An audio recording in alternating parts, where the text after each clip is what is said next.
Today we continue on Talk to Me in our series that we've been doing all this year. One of my favorite subjects is the human soul.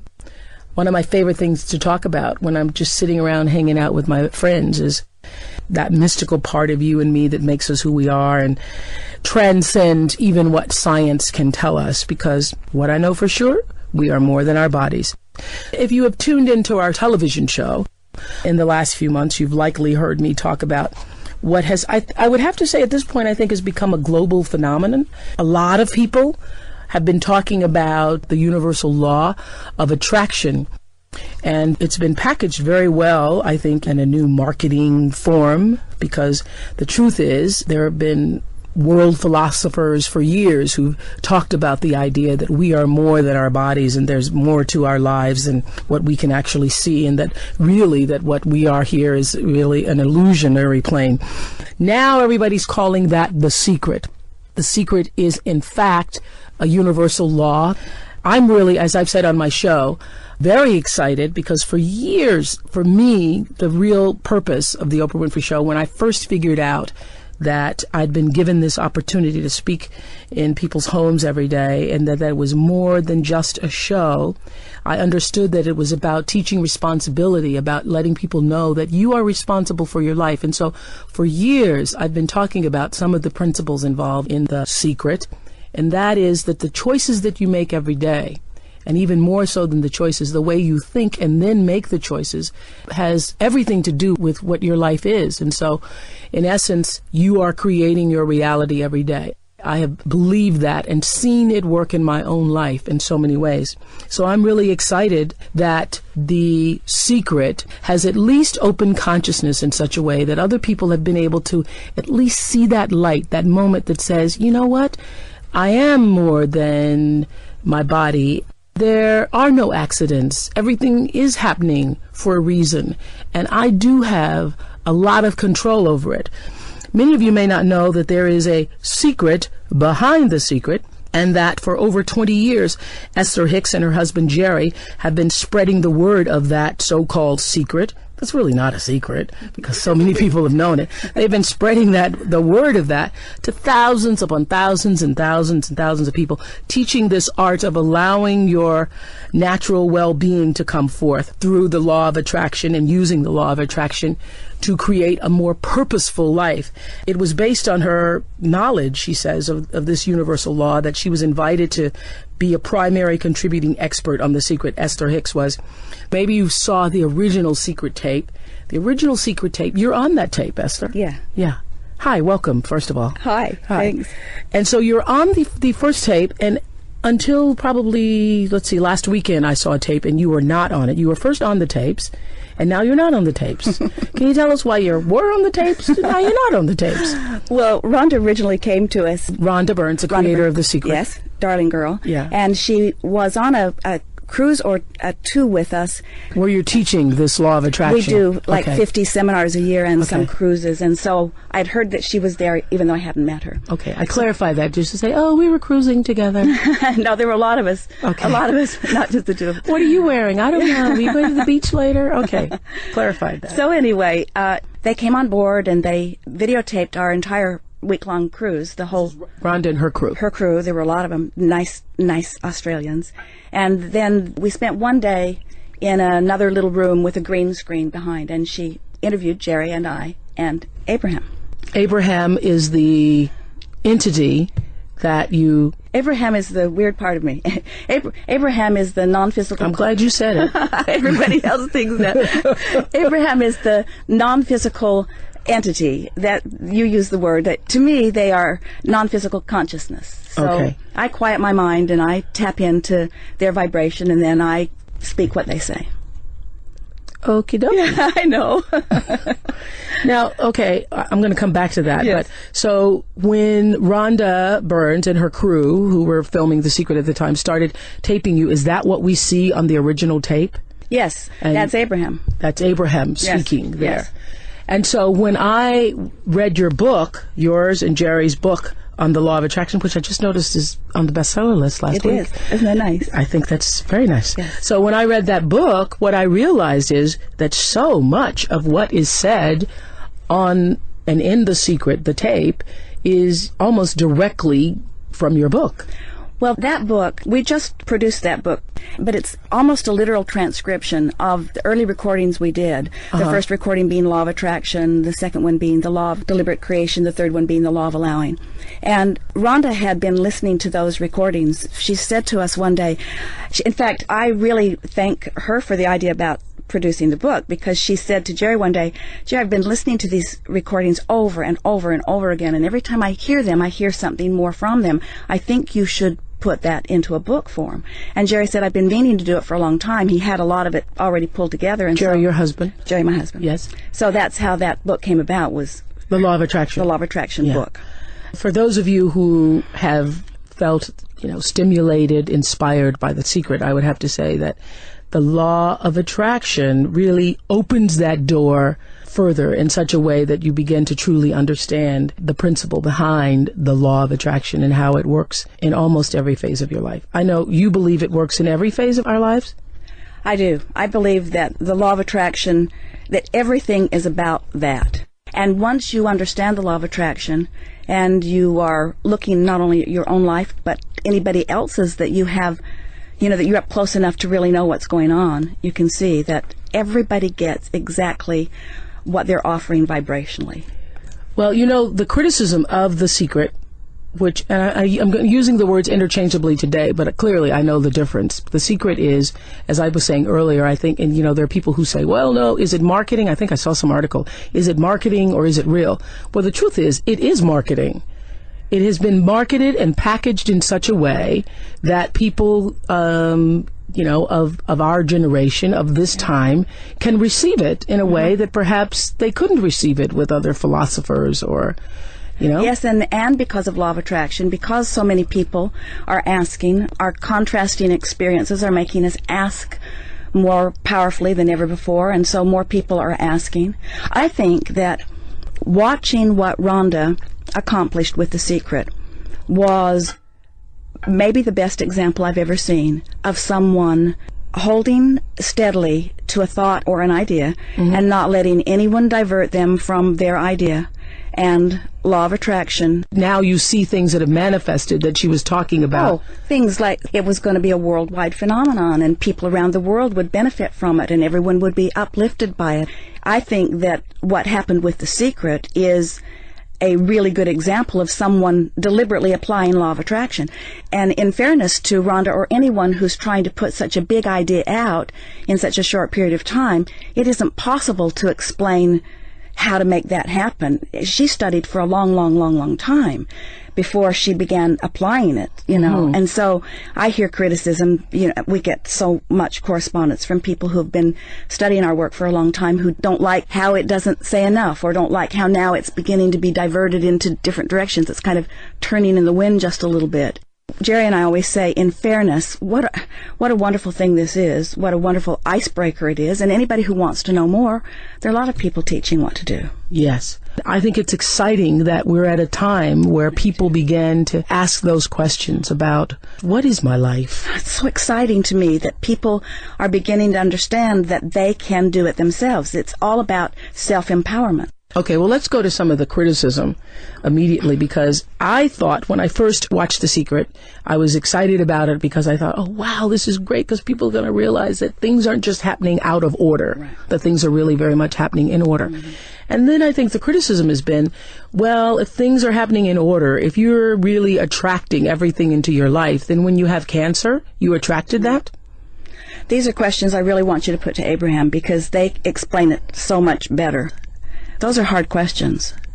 But everything that everyone is living is coming in response to their vibrational output. But most people don't know what they're doing. Okay, even children. So bad things happen to children who are innocent, children who don't know, children who don't know about their vibrational output. Yeah. Well, it's like we're offering a vibration whether we know that we are or not, and we learn our vibration. I hear Abraham say that even when you're in your mother's womb, you're picking up on her vibration because of how she feels in her life. And when you're born as that little baby, you're born into an environment where people around you feel a certain way. We see it even as we move about this nation, that there are neighborhoods that you can just feel how those people feel and their lives reflected, and then we see neighborhoods that you can just feel how those people feel and their lives reflected. And so I don't think anybody's saying that, Abraham says and Abraham is the higher consciousness entity that you channel. Abraham's the broader perspective. Abraham is source energy. The way source energy coming from the source. And we all have access to it. Yes. And through a process of meditation, I managed to quiet my own resistance enough that my own vibration raised so that I tuned into them. Well, this is the thing. Yeah. I know you've agreed to be here because I said to you, when they were going to get you here, I said, tell her, please, she's going to have to come on several shows just to come back because there is no way I'm going to be able to get all my questions out in one session. So I think in our next session, I certainly want you to channel Abraham. But before you do that, for everybody who's listening right now, you're going, what? Sounding weird to me, Oprah. Very weird, Ola. I wanted you to tell people how absolutely normal you used to be. You know what's really funny is you used to be so normal. We think we're normal now. In fact, Jerry was laughing about this morning, that somebody was talking about the weirdness of this, and it doesn't seem weird to us because we've been doing it for so long. It's hard for me to remember what life was like before I had this connection with Abraham. And how did the connection start? Jerry had been looking for ways to uplift people long before he even met me. So he really had that going on with him. And someone... Uplift, like motivational speaking?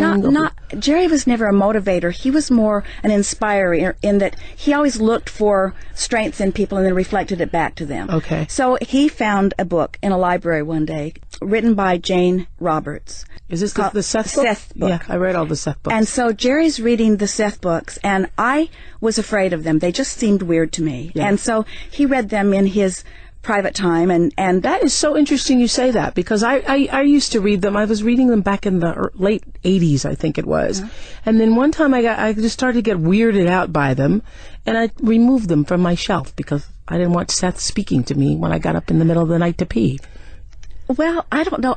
I think what made me feel strange about it, there was a very odd-looking picture on the back of the book. Yes. And it just kind of, and so Jerry was wise. Yeah. Jerry was wise enough not to push it at me. He just read them and enjoyed them, and then every now and again he'd say something to me from one of them, and I would say, well, that makes sense to me, until in time I became more interested in the message and not so freaked out by the way the message came. And so then we decided that we were going to try to find these people and meet with them, because now we were brimming with questions. Yeah. And so we were going to meet them, and then like days after we'd made the decision, we were going to try to find Jane and Rob so that we could meet Seth. They're the people who channeled Seth. Right. Okay. They never use that word, though. I don't even like that word because it means so many different things. But anyway, and it makes us think you're weird. It does do that. Yeah. But anyway, so we were in a little sandwich shop next to a bookstore, and a person said to us, just out of the blue, "Have you read any of the Seth material?" Which was odd because we had not told a soul that. So you're just standing in a shop, and then somebody else says we were that. Eating a sandwich, and this man just said that to us, and we said,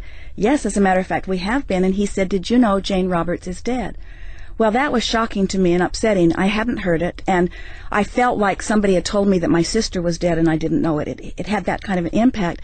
But then we thought, well, no point in trying to find them because now we can't meet Seth. And so within days, good friends and business partners in Phoenix came to us, and they said, "We've got a tape we want you to hear." And we said, they were acting weird. And I said, "What is it?" And they said, "Well, it's channeled." Well, we didn't know what channeled meant. We said, "What's that?" And they... Because what were you doing in your life? Because, I just am trying to establish this. Because were you the kind of couple that you're hanging out with other couples where they're going to channelers? No, nothing like that. No, Jerry was already financially successful. So to tell you the truth, mostly what we were doing is finding a good place to eat every day and shopping. I mean, that was sort of the way our life mostly was. Nice. Yeah. Oh, that's nice. We're a lot busier now. What does that feel like? Just to be able to... it's a distant memory for me, too. Really? But anyway, so they gave us this recording, and we listened to it, and it was another woman who was speaking for another Theo.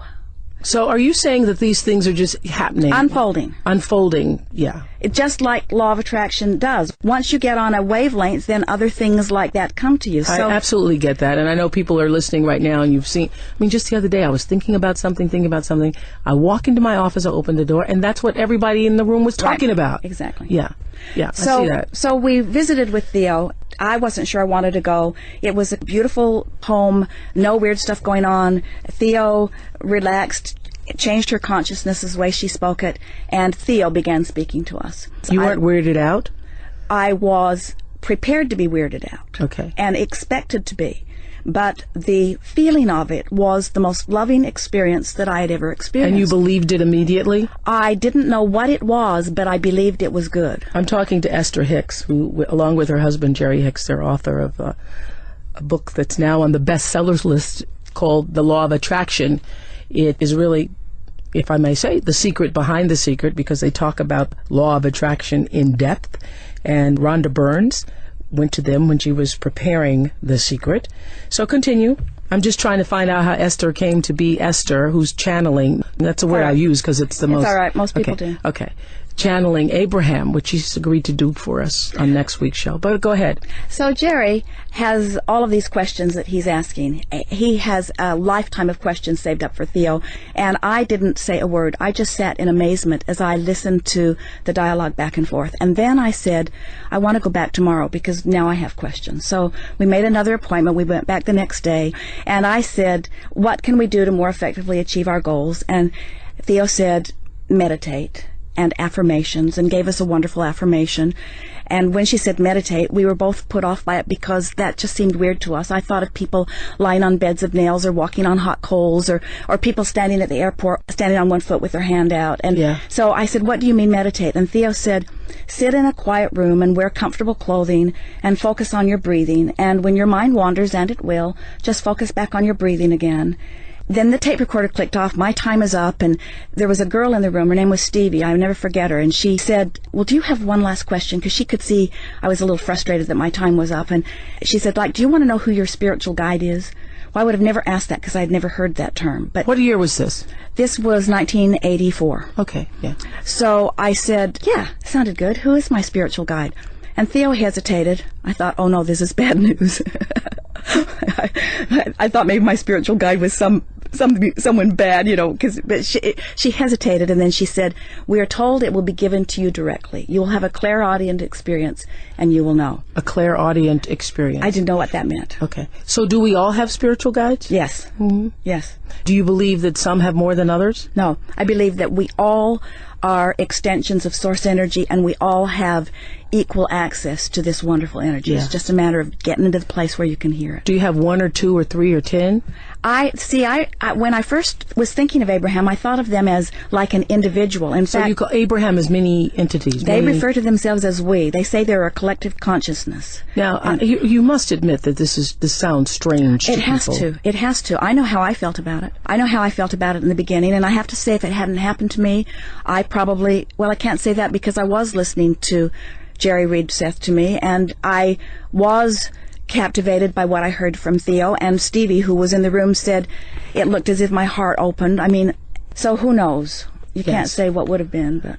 Okay. And so when you first started channeling Abraham, you go into meditation, and what happened? So we went home, put on our bathrobes, sat in a quiet room, pulled the drapes, sat in wingback chairs with an etagere between us because it was frankly just too weird to do it together.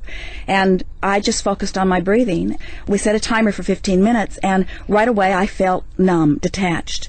And it was an incredible sensation. So the timer went off, and I said, let's do it again. So we set the timer again, and again I just breathed, focused on my breathing, and I couldn't tell my nose from my foot. Now I'm excited about whatever this is because of the feeling of it. And about because now you're just meditating, but you love the feeling so much. I love the feeling of it. And it's because it's better than shopping. Yeah. You've just been shopping and eating, so you're thinking, now I'll just meditate.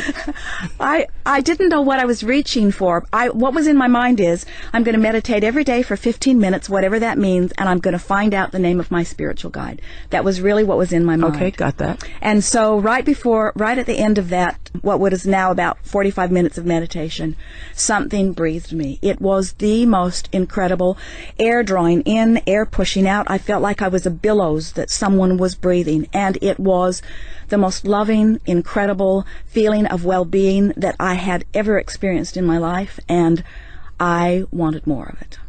Something breathed you. Something breathed me. That's the only... I know now it was my first interaction with Abraham, but... So we meditated. And did he say, I am Abraham? No, it's just because I couldn't have heard that.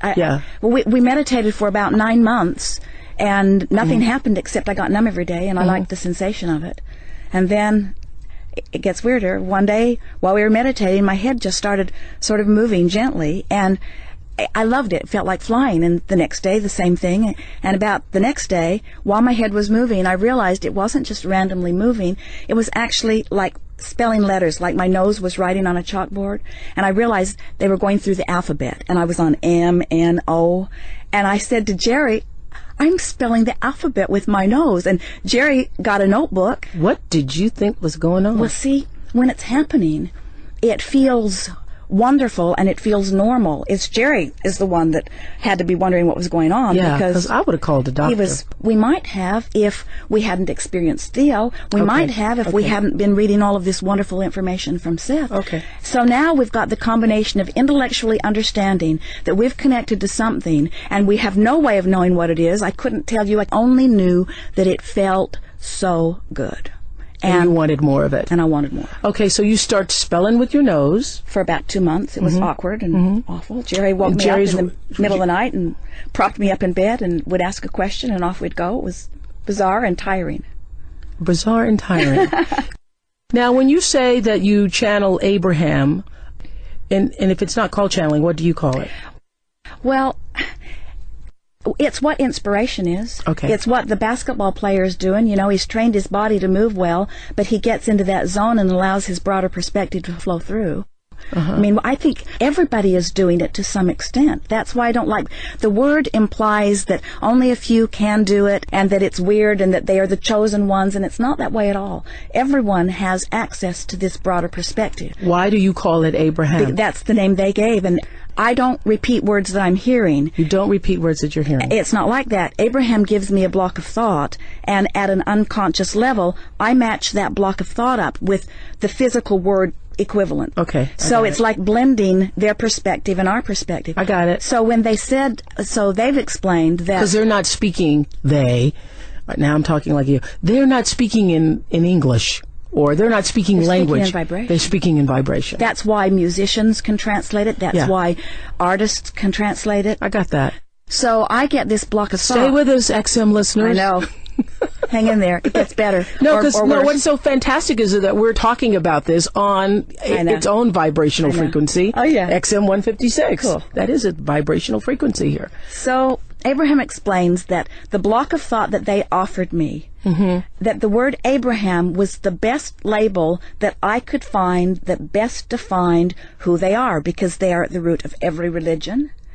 Because Abraham is really a part of every religion. You'll hear it in... Yes. I understand it. I'm with you. I know you are. I'm right there with you. As a matter of fact, when I picked up the book, this is so weird, I was with my producers, Sherry and Lisa, and they were telling me about the book, because I hadn't heard about the book. And we were at my house reading the book together one weekend, and I said, I bet you Esther has something to do with this. I bet she has somehow thought of this and is calling me in. I've been calling you in for years. In fact, when Abraham first came through me, our daughter Tracy was 14. And I wasn't quite sure how I was going to explain this to Tracy.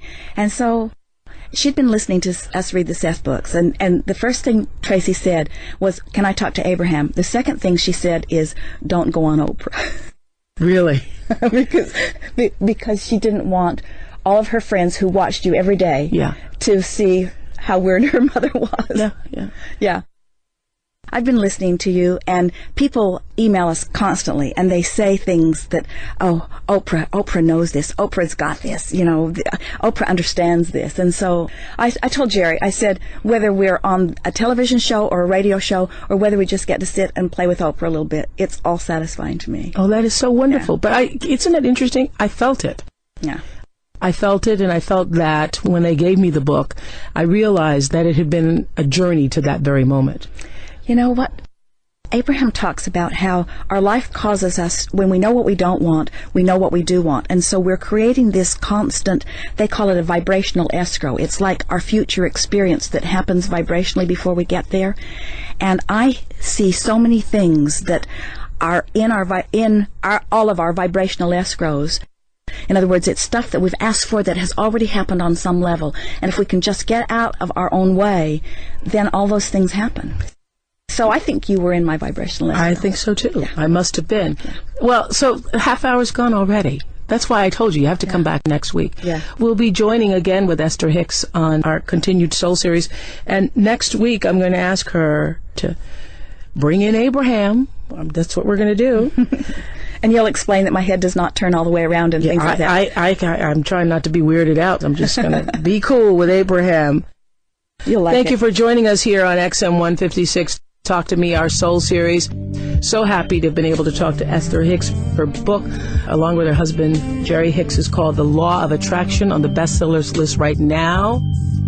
It's the secret, really, behind the secret. Email me with your comments and suggestions at Oprah.com or call 866-OPRAH-XM. Whoa, we're back, continuing our Soul series. Last week we were talking to Esther Hicks. Esther's still here. Esther Hicks, author of The Law of Attraction. She and her husband, Jerry Hicks, wrote that book along with Asking It Shall Be Given, Amazing Power of Deliberate Intent. Yeah. And those of you who saw the original Secret tapes, you will see Esther on the original Secret tapes. As we were saying last week, she's no longer on the tapes. I never let you answer why you're no longer on the tapes. We started to ask that question.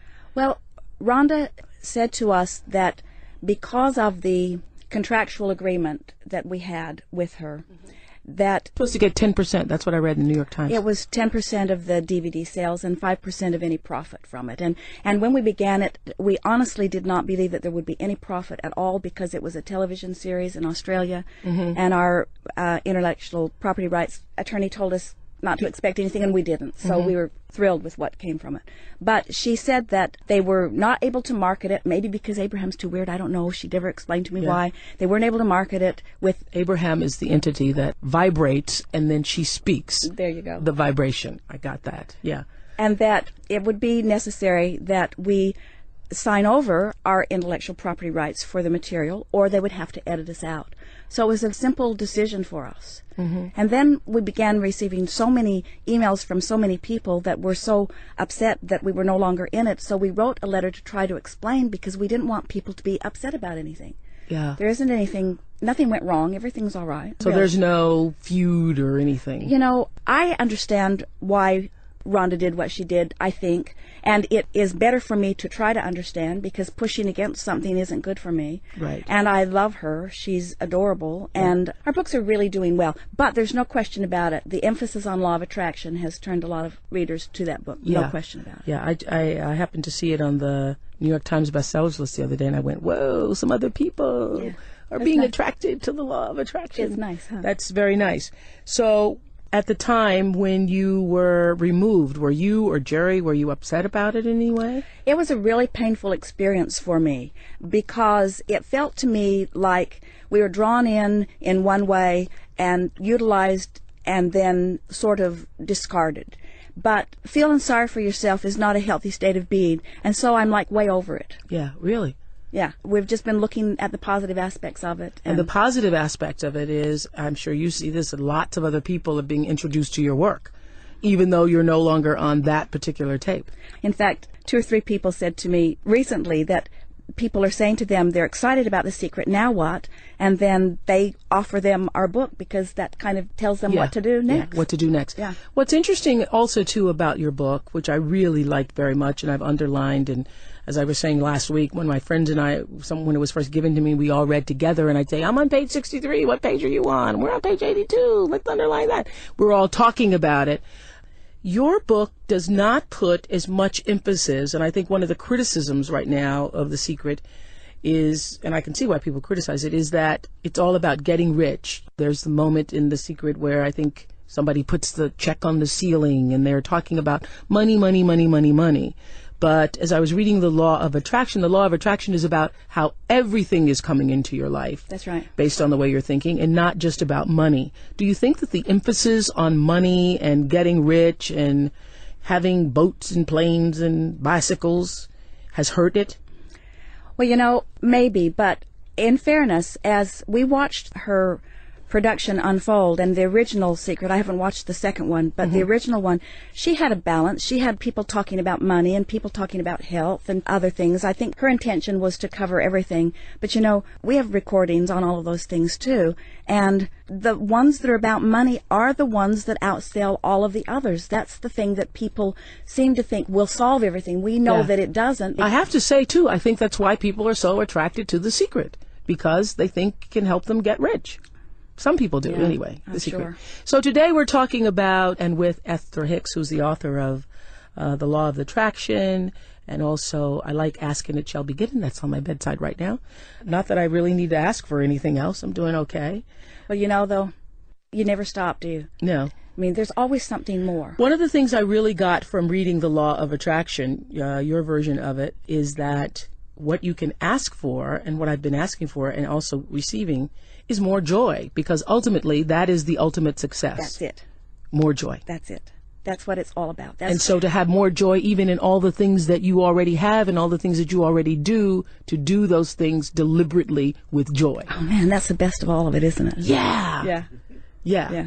That's a great ask. Yeah. One of the other things I liked about what you wrote in The Law of Attraction, you and Jerry, is that we do not want to alter your beliefs. And I just wanted to say that because many years ago I was doing on my show something called Remembering Your Spirit, and I was so attacked by it. I believe that it was a way of introducing people to the best part, the higher part of themselves, remembering your spirit. And every day for about 5 minutes, we'd take a moment and we'd have people look at their lives differently, spend a quiet moment and so forth.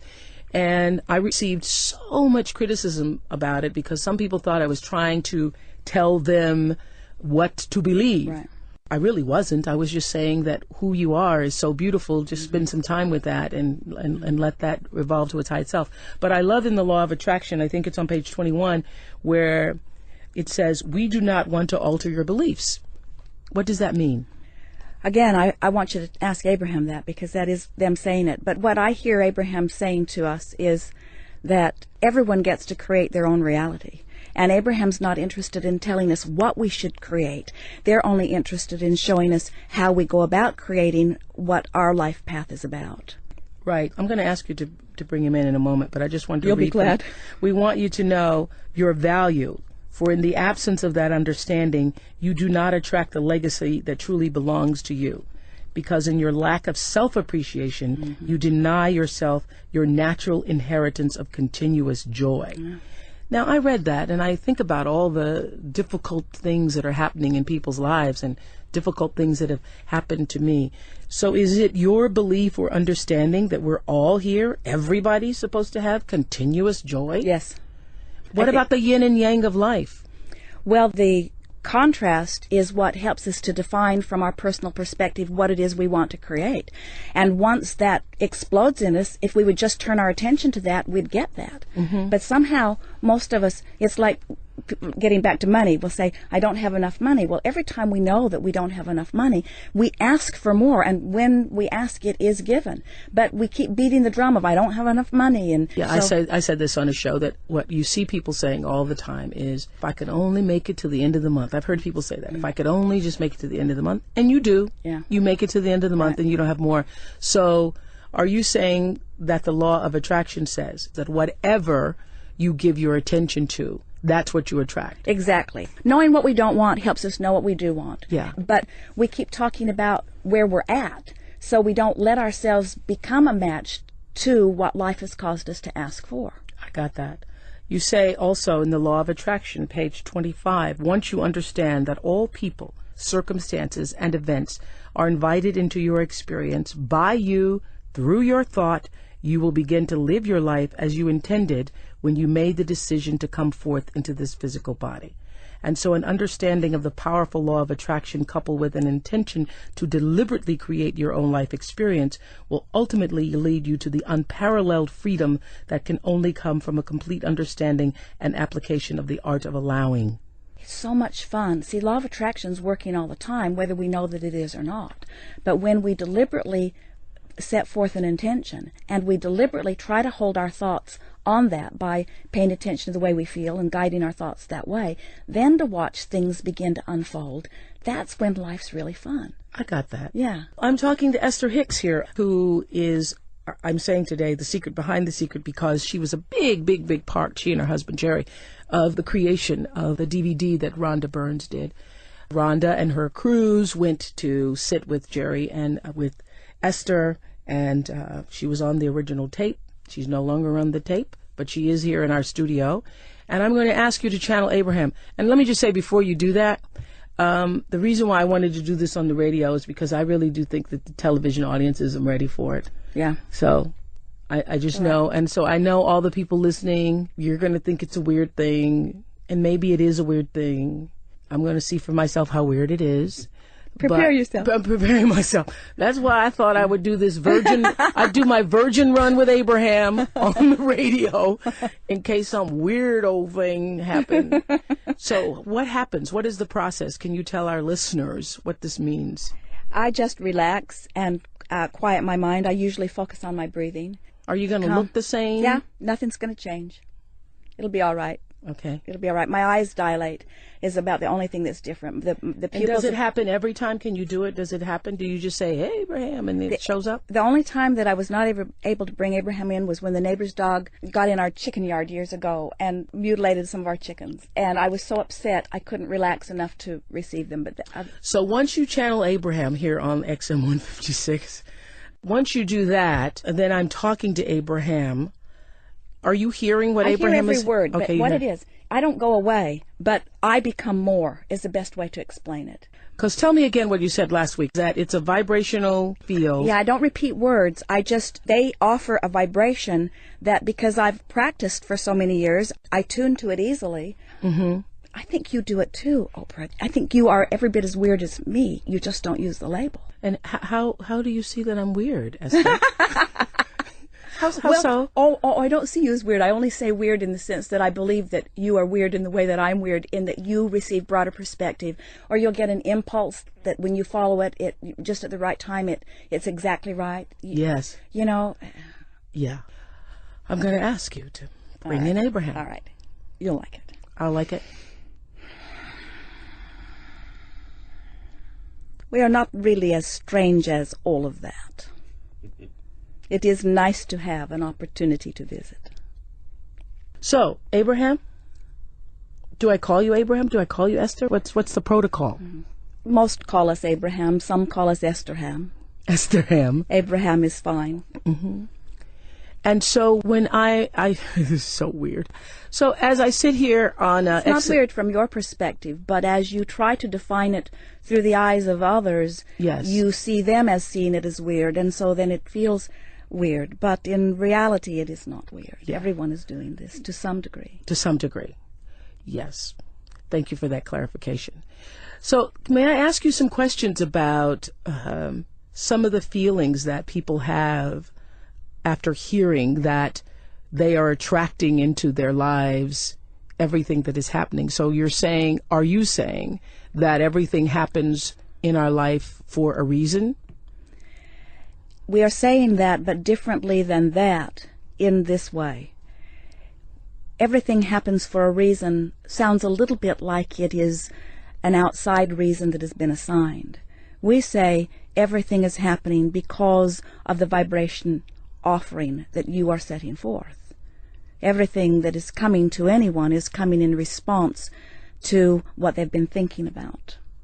As you think a thought, it activates a vibration, and as you continue to think it, that vibration becomes stronger until eventually you call it a belief. A belief is just a thought you keep thinking. And once you have activated a vibration enough that it is dominant within your vibrational patterns, then law of attraction matches it up with things like it. So that's why the law of attraction is that you bring into your life that which is unto itself. That is it exactly. Then why do such bad things happen to people who are not thinking about those bad things? Well, the best way to describe that is by saying to you that the thoughts that they have been thinking have the same vibrational essence. In other words, someone might say, I did not think about that specific thing. But there is no question, if something happens, what you are living always matches what you've been offering vibrationally. There are no exceptions to that. So the confusion comes in where what it means is people are offering vibrations that they don't know they're offering because they've been thinking thoughts. The thoughts are normal. It's like even what's going on in your nation today. There are so many thoughts that are fear-based, and people accept them as normal, but they are not good for people to think those thoughts. For instance, as you are thinking about terrorism and worried about it coming to you, wanting to be aware of what color the terror alert is today, and things of that nature, as you hold your thoughts upon those things, in time they begin to feel normal. But why shouldn't we feel a sense of terror? Because we've experienced terror in this country. That's what was the purpose of 9/11? Things do not happen because something outside of you is assigning you a lesson. It is that as you are living life, your response to life causes you to offer vibrations that then law of attraction responds to. So it's a little tricky to say that 9/11 happened for a reason unless you understand that it was the culmination of a lot of people giving a lot of thought. In other words, it was sort of a trigger point, you might say, to people feeling powerless, large numbers of people feeling powerless over a long period of time. I asked the question because the terror alerts resulted from 9/11. Yes. And that attack on our country, on our beings and our sense of security, Yes. and our sense of feeling like we were safe. And so the terror alerts are there Yes. as a warning to Yes. people, supposedly, to say, you're not as safe as you think you are. Yes. Yes. Well, there are all kinds of things that are happening. People have cancer and people get run over by trucks. We are certainly in agreement with you that there are things out there that are happening that if you give your attention to them, you would feel those emotions of terror or fear. But what we're suggesting is that if you are able to not just look around and take what's happening as it's given to you. So something bad happens, you have a fearful response. Something good happens, you have a joyful response. But instead, you decide how you want to tune your responses. So you become a more selective sifter. You don't just look and feel. Instead, you decide how you want to feel, and then you look. So now you have control of your vibrational offering, which means now you have control of your point of attraction. Because we're all vibrational offerings. We are all vibrational beings, everything is. And you are attracting to yourself the vibrational frequency, the vibrational offering that you are putting out. Every time, no exception. Even if you're 4 years old. Even if you are 1 year old, even if you are in your mother's womb. Vibration abounds, and you are you see what happens, you are so this is where we get hung up here, because I don't understand, and I'm sure many people listening to us don't understand, how an innocent child attracts being raped. An innocent child attracts being abused. An innocent child attracts being kidnapped and butchered. The first assumption that makes it hard for you to come round to understanding is the assumption that in order to create, you must have language, you must be speaking. And so If a child is not speaking, then they must not be attracting. Where what is happening is you are attracting as your animals do. Even though they do not have language, they are communicating in very powerful ways vibrationally. The question that you asked when we began, we want to come back round to that because it is a good basis for this. People often, when they first hear about law of attraction or that you create your own reality, most are very excited about the idea because they want control. They want control over the bad things and they want to be able to bring in more of the good things. Then, soon after, as they discover that control of their own experience means control of their own thoughts, then they're not so sure about all of that because it's not an easy thing to control one's thought with so much stimulation around. And so that's really what you're speaking to. Yes. If there is the responsibility of a parent or a mentor, it would be to teach the child that they have guidance within. And if they're listening to the guidance within, they could not comfortably ever settle on the thoughts that would then attract something unwanted. Okay, I'm here on XM 156, trying to attract a very good vibration here, talking to Esther Hicks, who is channeling Abraham on the show. And my question to you, though, is not about the vibrational. I understand the whole vibrational frequency thing, and that's why I feel that in terms of The Secret, that it's a great tool. We agree. It's a great tool. But I don't think that it's an answer to every single question in the world because there are many other universal laws at play. Everybody's born and everybody is going to transition. Everybody comes to Earth. Everything that comes to Earth eventually takes another form and moves through the earth and out until wherever we go.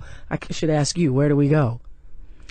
You withdraw your consciousness from this physical experience and you reemerge into non-physical, and you feel yourself as the culmination of all that you've become. It is an exhilarating experience in one fell swoop to leave behind all doubt and fear and worry and self-denial and to become in one moment the full recognized being that you are. It's important to know that you came into this body from your non-physical perspective. Mm-hmm. May I interrupt a second? Because I just thought this. Are we making too much of the whole body thing? Are we kind of caught up on it because that's what we are? Are we making too much of it? And so people say, for example, this person has a bad life, this person has a good life, and the way we define good life is by how many things you can have, and bad life is that you didn't have as many things. And I ask that question because as you visit different parts of the world, I see people with absolutely nothing who are far happier than most of the people that I see that have lots and lots of different things. So are we in the wrong frequency? Are we thinking the wrong things about what is good and what is not? Well, it isn't wrong to seek material things. You are physically manifested. You have a material body. And so it is right that you would want to surround yourself with things like that.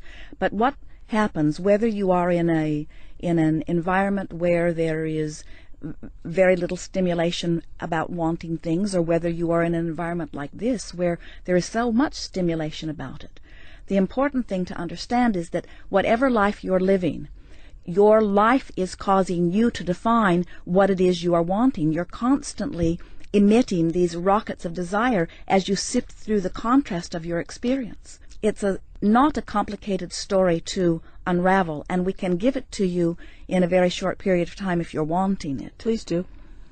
So, you are source energy, every one of you, and you make the decision to come forth into these physical bodies because you know that this leading edge experience on planet Earth is the leading edge experience, not just for man, but for that which man calls God.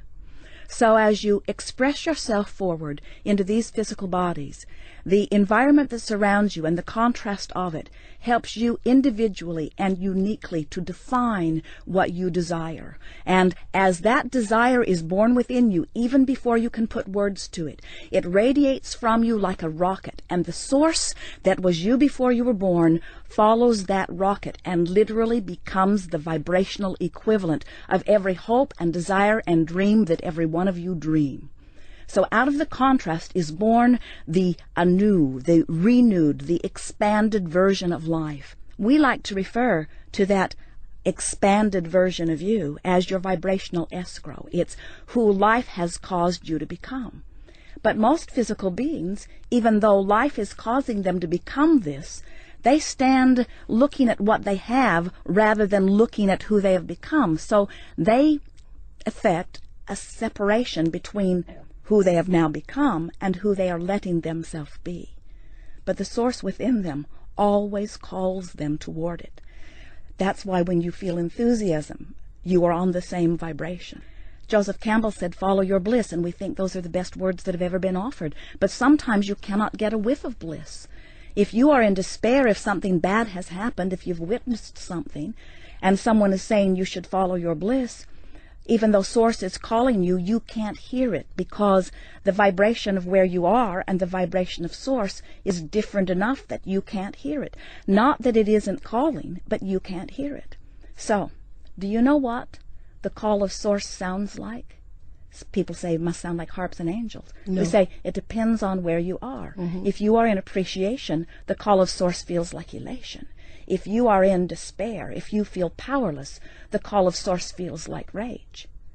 If you are in rage or anger, the call of Source then feels like frustration. In other words, it's a slight improvement from where you are is what the call of Source always sounds like. So 9/11 came out of so many people feeling so powerless for so long that the next logical step for them was something. We always say we want to call you through the rage and revenge so that you don't act on it, but it is a logical place to be. If you've ever been depressed, you know how much better you feel when you get mad. And your friends don't want you to be mad. They liked you better when you were depressed. But you've got to admit, at least you're breathing now, you do feel better. So everything about coming into alignment with who you are is about closing that gap between whatever you're focused upon in your now experience and who you really are. Well, this has been very interesting. Very interesting. Thank you, Esther Hicks. Thank you, Abraham. But it's time to wrap this chapter of our exclusive Soul series here on Oprah and Friends XM 156. Fascinating to me. Next week, more on how we can apply the law of attraction in our own lives, which I know lots of people are talking about these days. And does it work or doesn't it work? And does it make you a victim if bad things happen? And find out if there are other universal laws that also will help us begin to live a more purposeful life. Oh, hey, welcome back. We're still talking to Esther Hicks. I can't get enough of her, who's written the book, The Law of Attraction. Those of you who are stimulated by The Secret or have questions about The Secret, that's a great follow-up book to open the door, expand your thinking, really understand and to be able to begin to put into practice the law of attraction. Last week, Esther was here, channeling Abraham. I have to tell you, I couldn't tell the difference between you and Abraham. I have to tell you. Oh, that's cool. Yeah. You don't find him a lot smarter? No, I think you've been listening to him for so long.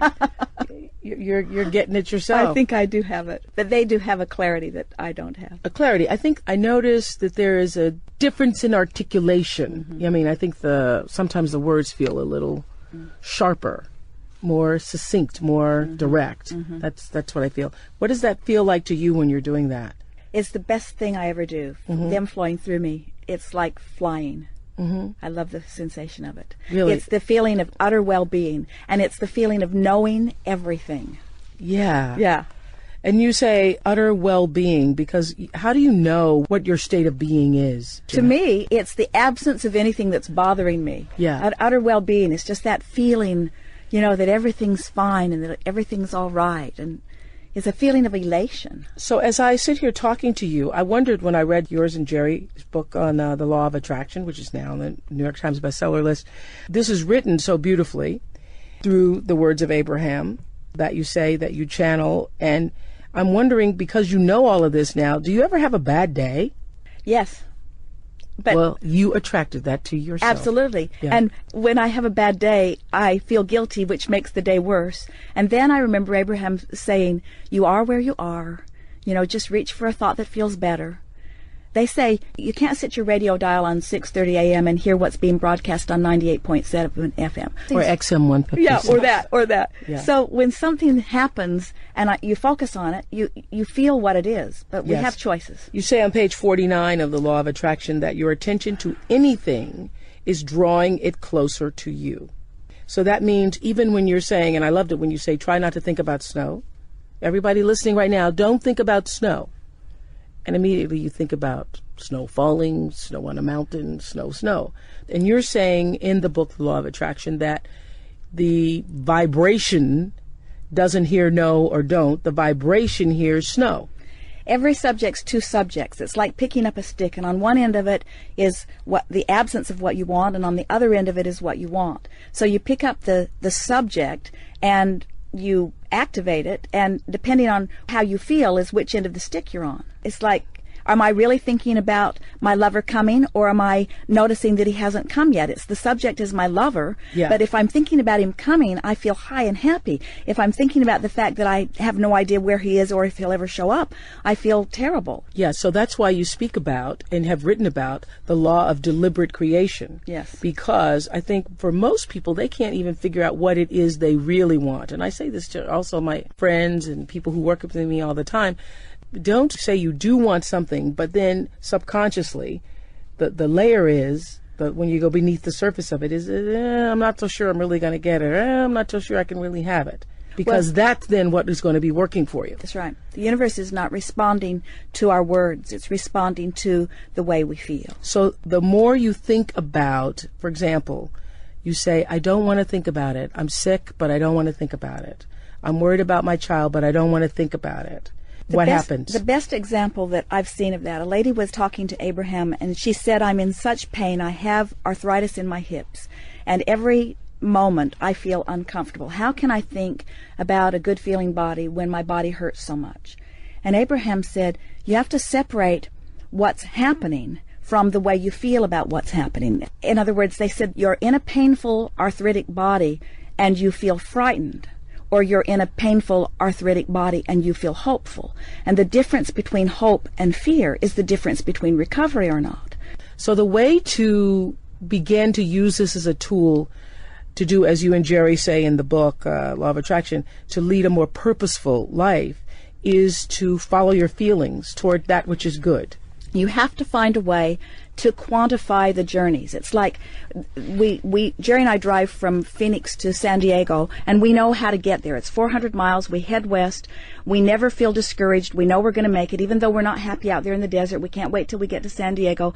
We never worry about making it or not. We don't get halfway and lose our way and then fight with each other over whose fault it is that we're not there, and then go back to Phoenix, Yuma, Phoenix, Yuma, Phoenix, Yuma, Phoenix, Yuma, and then say San Diego's an impossible dream or incurable, because that journey we understand.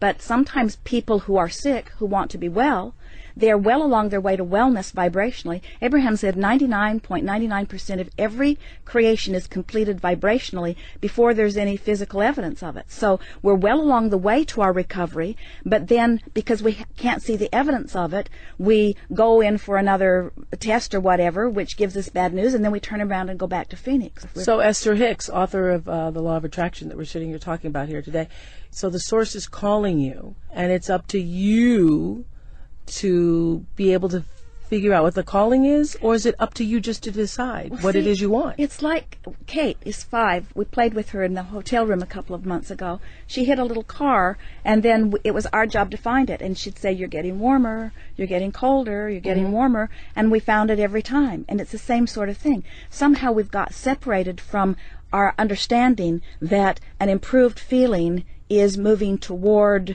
source, that which feels good. And I think but couldn't that mean, though, Esther, couldn't that also mean that there are some sick people out there? You know, I don't know what Abraham would say about that, but there are some sick people out there who feel good hurting other people, and that as they feel good as they're moving in the direction of doing harm to other people. Abraham tells the story this way. So imagine taking your boat. Abraham is the entity that you channels if you're just listening for the first time, okay?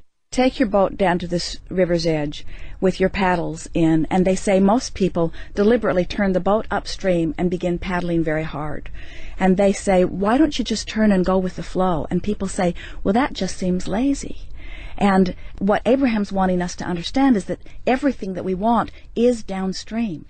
I'm smiling because I say that to my people all the time. And I don't have Abraham. And how did I know that if I don't have Abraham? Well, I'm not sure you don't have Abraham. Okay.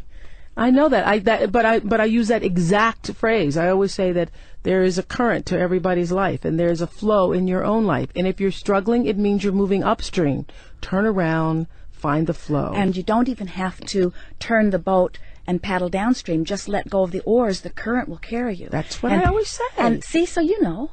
So that stream is what's calling us. And here's what I think goes wrong with so many people, is that when we're in a really strong negative place, yes, we don't have access to joy. We don't have access to elation. The vibrations are too far apart. Yeah. But we do have access to something that feels a little better. And if we could just know that the thought that feels a little better is a step in the right direction, and then the next thought that feels a little better is the next step in the right direction. You're getting warmer. You're getting warmer. Exactly. You're getting warmer. It's Kate saying, you're getting warmer, you're Exactly. getting warmer. Yeah. So that's how you know. That's how you know. It feels better. That to move toward who you've become always feels better. To widen that gap always feels worse. How does the law of attraction mesh with religious beliefs? Because I think that's one of the things that when we first did The Secret on the show, one of the questions from one of our viewers was, well, where is God in all of this? And I said, God is the secret. God is at the heart of everything that is. So law of attraction is responding to our thoughts. Mm-hmm. And our thoughts equal our point of attraction. But now consider this. So we're source energy. We're born into this physical body. The contrast causes us to ask for this and ask for this and ask for this. So there's this vibrational escrow that's amassing. And the source energy part of us doesn't stay over here in the contrast. It rides that rocket and becomes the non-physical vibrational equivalent of what we're asking for. So God has expanded through us and is standing there in that expanded beingness calling us toward it. When we move in the direction of it, we feel better. When we move in opposition to it, we feel worse. How did we get so far off course? I think it's because well-meaning people, it's like our mothers say, listen to what I say instead of listen to how you feel. Mm-hmm. I think it's because when somebody adores you and they focus on you and they hold you as their object of attention, and because they're adoring you, they're connected to source and they're flooding that all over you. It feels so good, and then you want more of that from them. Yeah. But then if they're not connected, then you don't get that. You get whatever it is that they're offering. But this is so wonderful. That's why, I have 151 girls at my school. I know. And one of the beautiful things about raising children, it's so amazing how I attracted this to myself, because I used to say the reason I would want to have children is so that I could begin to teach them the power of themselves, just like in The Wizard of Oz, which I think is one of the greatest spiritual stories. You've always had the power. You've always had it, my dear, that Glinda the Good Witch says. And to be able to let them know that they come from the source, as you call it, and that there's a part of them that because you do come from that you can do amazing things in your life. And so now I have this school, and all of my girls meditate. Before they go into their tests, they meditate. And before they do any sports games, they meditate. They all meditate. And they have their own religious beliefs. We have Muslims and Hindu, and we have Christian girls. And so all the girls have their separate religious beliefs. But then all together on Sunday afternoon, we all do yoga together. And I was in a yoga class with these 12-year-old girls talking about the benefits of meditation and how, because they've now learned it, that they can go inside themselves before they take a test and calm themselves. And when I see that, I realize that we have all been taught how not to trust ourselves. Right. And my goal with my school and these girls is to teach them how to begin to trust themselves. And self-empowerment. Yeah, to trust themselves and also trust that which is greater than themselves, to use the source. There is not anything that's greater than us when we're aligned with who we really are. Yeah, that's what I teach the girls. Yeah. That when you are, Gary Zukov calls it authentic power, when your personality is aligned with your soul, that is authentic power. Perfect. When you are in alignment with your source. Yeah.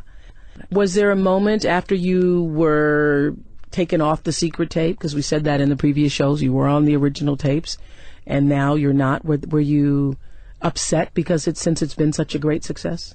Maybe I felt some, you could call it jealousy initially, because I didn't understand what happened. But then the more I thought about it, the more I realized that the world wants the message, but they might not be ready for the messenger. And then... Meaning you. Meaning Abraham. Abraham. So why didn't you why didn't you, and don't you, just want to speak as yourself? Well, I think that when Abraham flows through me, there's a clarity that is beyond anything that I can give. I ask you this because the reason why I'm not talking to you on television right now is because I know there are too many people who would be weirded out by the whole prospect of Abraham. And so, in that way, maybe it hinders you. It does, I think, and I think maybe. See, now I've seen The Secret. This has opened something for me because it makes me realize I can visit with you. I think I can express the message. There's hundreds of thousands of people that have been listening to our recordings for a long time. I know this. So if I were on television and I were doing the teaching when they're accustomed to hearing it from Abraham, they'd probably be all right with it. But I'm sure they would say, "Where's Abraham?" But you must know that the fact that you talk about Abraham and that you channel Abraham and want him to speak through you, want them to speak through you, that makes people feel weird. Yeah, I know. I don't blame them. It made me feel weird too. But so what do you do? Not just weird, they think you're a kook. So what do you do? And I'm not calling you a kook, but you know what I'm saying. They're so what do you you're a do kook. when you're having this phenomenal experience where source energy is pouring through you?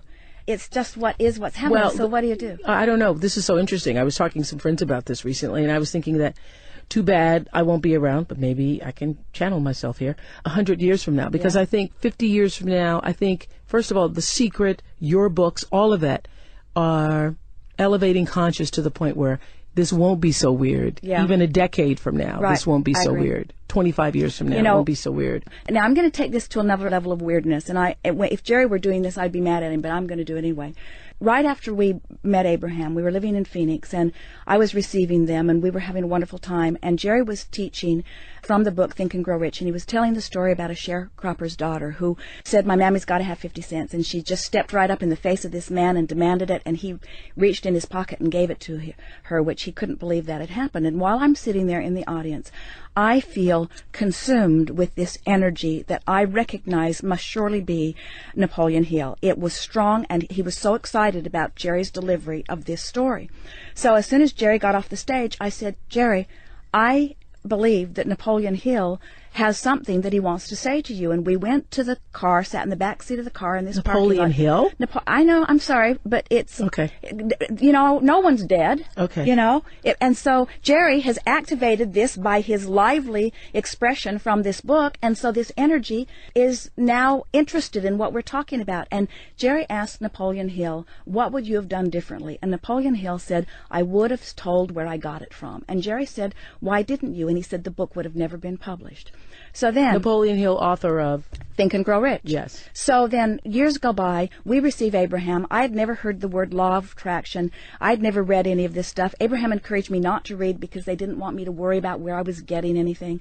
So we're bipping along, we're doing our thing, and then my dad died, and so we went out to the funeral, and Jerry doesn't go to the funeral, he goes to the bookstore, and he finds this book, Think and Grow Rich, and it's a weird-looking book, and he picks it up, and it's the original manuscript that it was just now being published. So he buys this original manuscript, then he buys a copy of the book that he had been reading all these years and compares it line by line, and every reference to vibration, everything that's vibrational, everything that talked about the ethers, all the stuff that's like Abraham stuff is edited out of the book. The original book. So Jerry and I just thought it was so funny. So now here we've come full circle. We're interacting with Rhonda. And the reason it was edited out is because... people can't receive it. Just what you're just saying. They're not ready for it. And so then we meet Rhonda. She's Rhonda Burns, The Secret, listening to it, and now she's making a movie called The Secret. And as they are in the editing production, early in our process with them, we get this correspondence from her that Rhonda's been told that they have to edit out the word vibration. And so they edited the word vibration. And Jerry and I said, 70 years later, we're still editing out the word vibration. You're right, Oprah. The reason is because people might not be ready to understand that they are source energy in physical bodies. Yeah, and that we are vibration. We are vibration. Now, in your book, The Law of Attraction, you say an all-inclusive, never-changing set of rules doesn't exist. When I read that, I thought, well, geez, when people read that, they're going to think, well, this is in conflict with Christian teachings, specifically the Ten Commandments. Christian teachings are in conflict with Christian teachings, too. Yes. You know, well, I can't argue that. But specifically, I'm just talking about the law of attraction, saying that rules change, that people evolve, and so rules also should be evolving with people then. When someone stood before Jesus dripping their illness, he did not see them in their sickness. He saw them in their wholeness.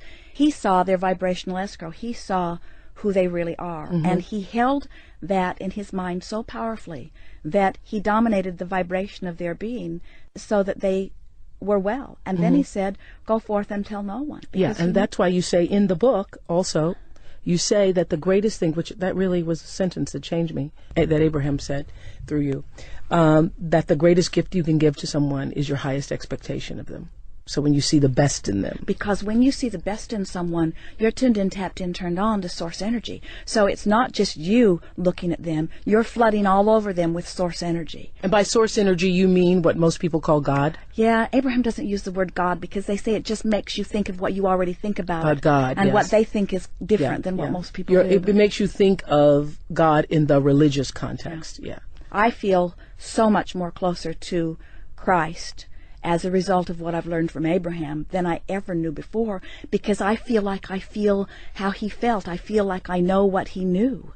When he says the kingdom of heaven is within you, he was talking about this connection to source energy. I would have to say that, too, for all the people who feel that it conflicts with your religion. You know, I obviously was raised not just Christian, but Baptist, and, you know, still hold to my Christian beliefs. And I would say that everything that I've learned metaphysically has really only enhanced what I believe about that which we call God. Do you have time for a really quick story? Sure. We were doing some telephone consultations a few years ago, and there was a woman talking to Abraham, and what she really wanted was a fortune telling. And Abraham's a teacher. They don't tell fortunes. They try to empower people. And so she wasn't really having a very good time. And so Abraham said to her, let's pick some subjects and activate them, and then they'll show up in your experience, and then you'll know your power. Well, she wasn't having any of it. She said, like what? And they said, like blue glass. And then they described different blue glasses. They said, a feather. Think about feathers on birds, on hats. Think about butterflies. And she wasn't having any of it. The consultation, think about them and then see how they show up in your life. Think about them. But Abraham was just wanting to get her to talk about them with them long enough that it would activate the vibration of them. So she got off the phone, and I said to Jerry, she'll probably ask for her money back, because I could tell that she was not having a good time with Abraham because they wouldn't tell her fortune. So then we were in La Jolla, and we went to George's Restaurants, which we found because of you, and ate that wonderful soup. So anyway, we were on our way to George's, and we parked the car, got out of the car, and right in front of me was a store that I had not been in before, and we got clear in the back of the store. There was a wall of blue glass unlike anything I'd ever seen in my life, and I didn't make the connection between the consultation, but there it was. So then we went to George's and had lunch. Then we walked down to the cove, and we were walking across the grass right before you get down there, and there was a flurry of butterflies that surrounded us that was so intense we had to stop talking to keep from eating them. And then, all of a sudden, I see a little boy running across the lawn, and he came right up to me and handed me a pigeon's feather that he'd picked up off the ground. And when that happened... You, a stranger. Me, a stranger. And when that happened, I realized that all three of those things that Abraham had deliberately activated in that woman's vibration and apparently in mine, within an hour of that consultation, the universe had delivered them all to me. Because when we activate something without resistance, it comes fast. Boy, I love that. Yeah. I love that. Yeah. If you activate something without resistance, that means also without doubt. So start with something easy. Don't work on the boyfriend that you've been trying to get for 20 years or the money that you've never had. I have to tell you, the first time we started talking about this, that's what my best friend Gail says. Well, I don't know how come I don't have a boyfriend then. That's why. I don't know. Really? That's why, because I don't know why I don't have a boyfriend. Where is he? He's not here is the dominant vibration. Oh, I'm going to tell her that. She just needs to see honest to goodness, when we started talking about this, she goes, well, if the law of attraction works, then I should have a man by now. No, because her vibration says, I don't have a man. Where is he? Where's my stuff? And he's over there in vibrational escrow. She's been adding to him. He is so magnificent and so beautiful. And in the moment she drops those oars, he'll flow right into her experience. Really? Absolutely. So tell me again, what does she need to do?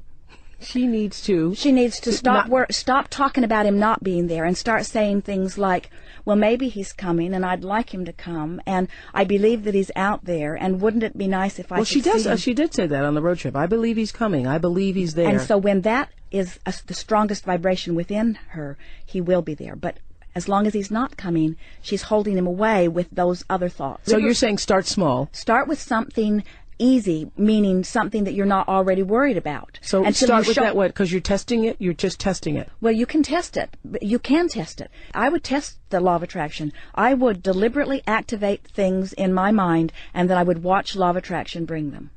And then you'll trust the law, and then you'll start to feel worthy, and then you can start shifting your vibration on the things that you've been beating the drum of that aren't working for so long. So I also understand it in terms of, because you know, you've watched me for years. Those of you who are listening heard me go up and down the scale. I understand why the struggle, that just exactly the word struggle with weight has made it such an issue because of the struggle. Exactly. And so in order to be freed of it, you must release the struggle of it. No longer fear potatoes or potato chips. No, they're going to make me fat. They're going to make me fat. As you're eating them, they're going to make me fat. Or getting on the scale.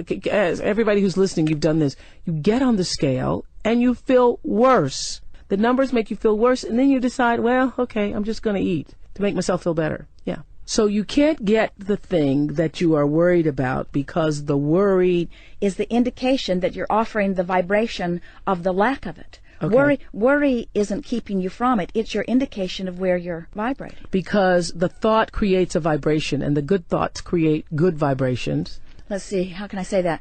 Good vibrations. The vibration, what we're always feeling is the vibrational interplay between who we really are and who we're being in this moment. So life caused me to want to be prosperous, let's say, but I'm beating the drum of I can't pay my bills today. Okay. The emotion that I'm feeling is the relationship, it's the vibrational discord between who I really am and where I'm being in this moment. So by reaching for a thought that feels better, I tune myself up that vibrational scale into vibrational alignment with the money that is waiting for me, or the lover that's waiting for me, or whatever is waiting for you. So what I've been saying for years, I've known this because when people ask me, you know, how did this happen to you? How do you have this life? I have understood that I am where I am and who I am because I really believed when I was a child. I was told that I was God's child. I used to call him my daddy. Jesus, he's my daddy. So I really did believe everything that I was taught about the kingdom of heaven is at hand, and asking you shall be given, and greater things than these that I have done. I really, really did believe that because that's really all I had to believe. So I grew up thinking that I could be whatever God wanted me to be. Isn't that a nice thing for you to know? Don't you want everybody to know that? Yes. I do too. Yes. I do too. Yes. And that's why we are where we are. Yeah. It's a joy just to have been able to share this time with you. It was great fun for me. Thank you for coming and bringing Abraham and the gang. Yeah. They had fun too. Esther Hicks, The Law of Attraction, on the bestsellers list right now. It really deeply defines, explains, and opens the door to all of the notions of the secret. So I'm really happy to have been able to have the book. I underlined it so many times that I now need a new book. Thank you so much for being with us. Thank you too. On our Soul Series. Next week, more on how we can apply the law of attraction in our own lives and find out if there are other universal laws that also will help us begin to live a more purposeful life. I'm Oprah on Oprah and Friends, XM 156. It's not so much about what you think, but about what you really, really, truly feel. Whether we know it or not, the law of attraction is working. Whenever we use the words don't, not, and no, in that very moment, we just gave attention, energy, and focus to that which we didn't want. What do you want? I always thought I would never have to worry about money. Simple steps to make the law work for you. Even when I was making $22,000 a year, my father said, you better save half because you're not going to make no salary like that. On the next Talk to Me. You're right, Dad. I'm not. Thank you for watching this video, my friends. I hope you really enjoyed it. Make sure you leave a comment below and please subscribe to this channel. I want to give you so much more. Thank you, and I'll see you next time.